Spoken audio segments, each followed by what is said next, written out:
So, what do you do when you don't know what to do?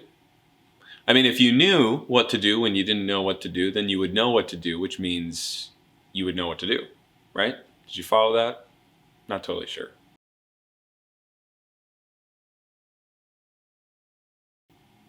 Little confusing. But we live in confusing times, right?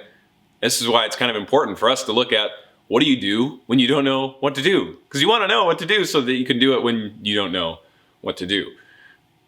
There's plenty of example of confusing things in the Bible, but we're not going to go into what's confusing, what's not.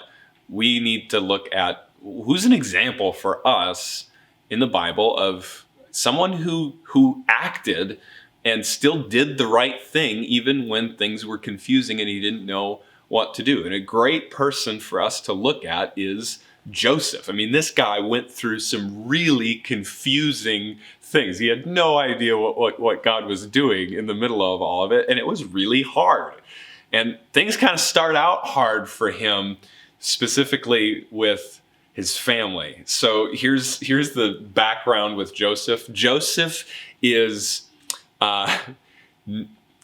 unapologetically the favorite son out of his 12 siblings, his 12 brothers, and then he's got a sister, at least one. He is dad's favorite.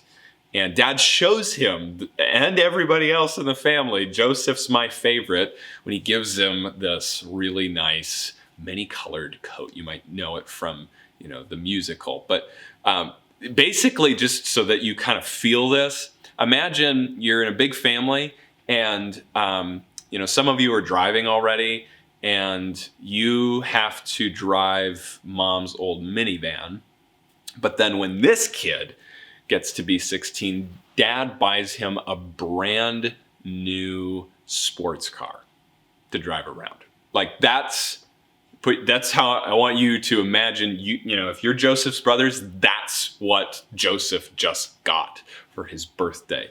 And you would probably be pretty upset about that. So that's kind of how things start. And then on top of that, Joseph has this dream where they're out in the field, him and his brothers, and they're tying bundles of crops together. And then Joseph's crop bundle stands up, and then all the brothers' crop bundles, they bow down. And Joseph just, kind of shows up to his brothers and is like, hey, this is this dream I had. Isn't it crazy? And they're like, we know what you're saying by that dream. You're saying that you are going to rule over us. And they get mad at him. They hate him. The Bible says they hated him. They couldn't even speak peaceably with him. And so that happens. And then he has another dream where the sun and the moon and the stars bow down to him. And he tells his dad and his brothers this time. And his dad kind of puts him in his place and is like, really? You're saying that your brothers and your mom and me will bow down to you? And then his brothers are jealous of him, and his dad, he kind of holds, keeps the saying in mind. So this is Joseph, and I want you for a second to put your psychiatrist hat on. Imagine Joseph is on your couch, and Joseph explains his family tension to you. What would you say to him? Imagine that you would probably say something like, Joseph, man, you probably need to think a little bit more before you start sharing your dreams about how you are going to rule over your siblings if you want to be at peace with them. So we would probably put the blame on Joseph here and say, look, you need to think about what you say a little bit more rather than just opening your mouth and not considering how it might affect other people. But can I be honest? I think that we're wrong about Joseph. I don't think he's the one at fault here. I think he's right to share his dreams. I think that he's right to just go into this pretty carefree. And the reason I think that he's right is because family is supposed to be a safe place where we can share things with one another without fear of being judged. So I think that's why he's right. I think Joseph's right to share these things because he has a childlikeness that just says, I want to share and be open with my family.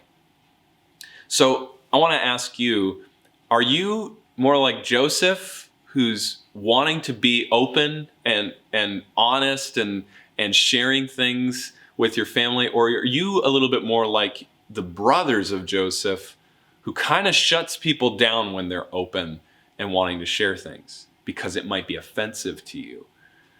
You know, some of us live in families where we want to be open and share, and we just can't. And I want to just invite you, it's okay to be sad about that. I mean, I live in a family where it's kind of hard to be totally open and share everything because we have our own past hurts and things like that. And that's a sad thing.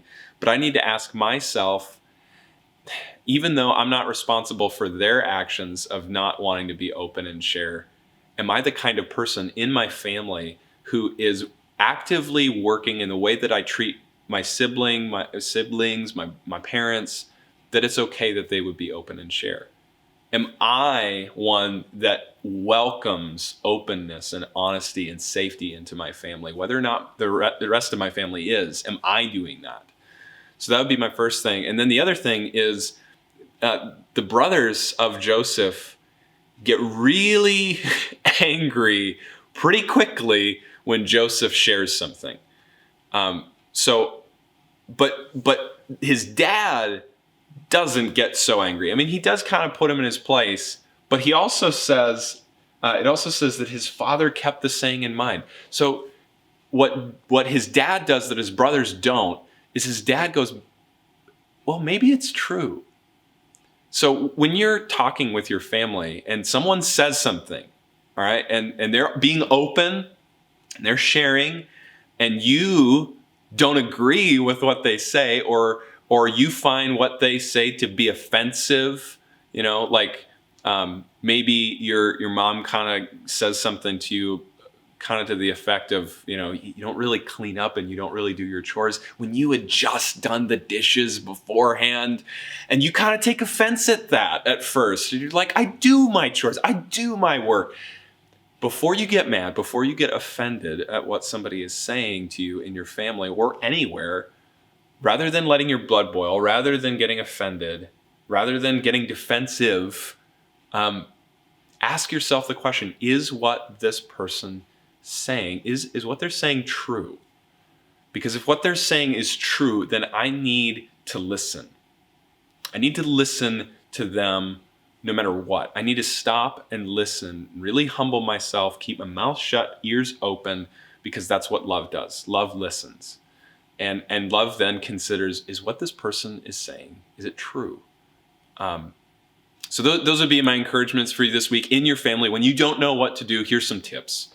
Be the kind of person that is cultivating an atmosphere that is open and ready to share with your family, even if the rest of your family isn't doing that. And the other thing is, when someone does share something with you, ask yourself, is this thing true? Really listen to that person in love.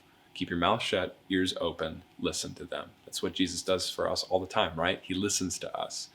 And so that would be my encouragement, those two things. So thanks for listening. You guys have a great week.